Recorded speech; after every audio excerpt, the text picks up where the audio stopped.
Hey guys, it's Bobby, aka Paginator, and we're gonna do another reading vlog following the reading of this book right here, The Leopard Behind the Moon, and opening the gifts that came with it in the Once Upon a Middle Grade book club.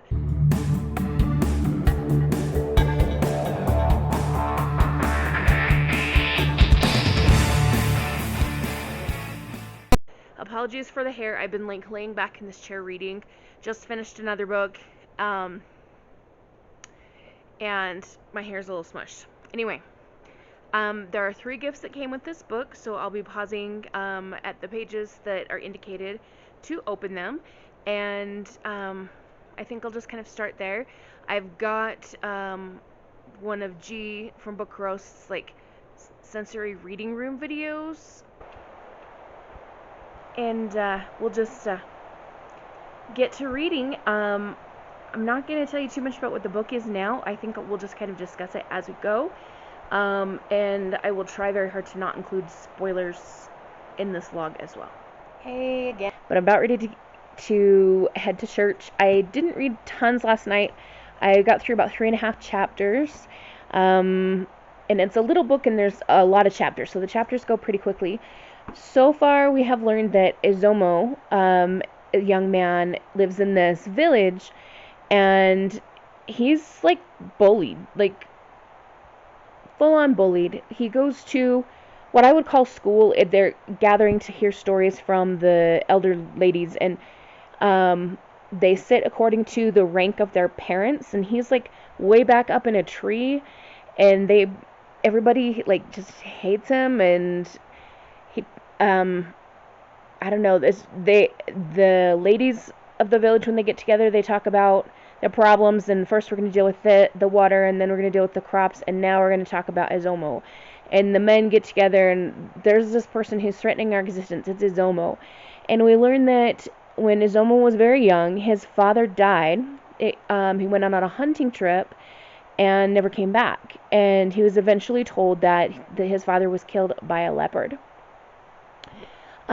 So that's kind of what I've learned so far in the story. I haven't made it to a gift yet, but like I said, I'm ready to head off to church. I got to change out of my pajamas, obviously, and do something with my hair, but I've got to get moving forward with my day, and I will come back when I have read more. Okay, so I've read a bit more. Yeah, I'm back from church and all that. Got to see one of my former students and his wife and their little baby. That was really fun. But anyway, I've read up to page 30, which is where we're supposed to open this first gift. Izomo's mother is going through some health problems, which doesn't allow her to work as much as she used to, and there's another reason why they're looked down on in the village, because they can't contribute as much. And Izomo, like, since his father's death, he just sits in a rock in the forest and waits for his dad to come back. So his mom kind of finally lost it with him and just said, "You've got to help me. I can't take care of us by myself." And so he's on a walk and he finds a frog. So I think whatever's in this box is going to be something related to a frog. Let's see. Oh! Ah, it's a singing frog. Okay, I have one of these that's a little bit bigger in my classroom. I got when I was on a trip in Nauvoo, Illinois. Anyway, this little frog, you take this stick out and you rub it. Has these little ridges on his back, so you rub it. And there's different sounds. If you go front to back, it's different than if you go back to front. And then this stick just kind of lives in his mouth. I'll have to bring the one that I have at school sometime and show you in a video, but they're kind of fun. Hello, it's a little bit later in Sunday afternoon now, and pretty soon I'm going to start making some bread, because I just feel like making some homemade bread today. But I have continued to read, and I have reached page 83, which is when we're supposed to open the next gift, is in this box here. And I think it's going to be some kind of drum, because that's what was recently mentioned before the sticky note. This is to open your gift. So let's see what's inside of here. Pop the lid off. Okay, so we've got one of these little twisty drum things. It's got a leopard on it. Ooh, do you remember in Karate Kid Part 2 when we learned that Mr. Miyagi's family's karate is, like, the whole philosophy is inspired by one of these little drums? Memories. I have to say this is kind of a fun thing, but also, like, what am I going to do with it? I'll probably give it away to my niece or nephew or one of my students or something, but, I mean, it's kind of cute. As far as the book goes, Izumo and his two friends have decided that they are going to go on a quest to capture the leopard that Izumo thinks that he's seen in the forest. He thinks that this is, it must be the leopard that killed his father, and his mother is now, like, on a rapid health decline, and he's worried that she's going to die as well, and one of his friends thinks, well, it must be the leopard's fault, because ever since such and such a girl, like, left the village, and there's, like, a door to the village that she went out of or something, these bad things have happened. Maybe she let the leopard in. So they're just kind of getting ready for their journey, and we'll see what happens. Hey again, I have done quite a bit more reading in between my shifts of kneading bread and letting it rise and all that stuff, and I've reached page 223, which is where I have my last gift to open. I'm not going to go over plot events with you because I don't want to spoil the book for those who choose to pick it up and read it, but I'm going to predict that the last gift has something to do with either a mango tree or leaves, because there is a very special tree that has an element in this story. So I'm going to grab the gift and we'll open it up and see what it is.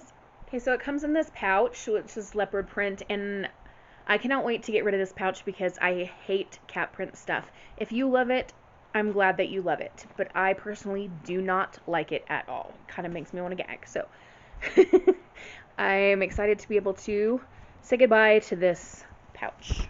Okay, so inside was this great big paper envelope. I have not opened it yet, but it says rubber band flying bird. So not a mango tree item, but we do have some leaves on the packaging. It says wind up your bird and send it flying through the sky. Let's take a look at what's inside.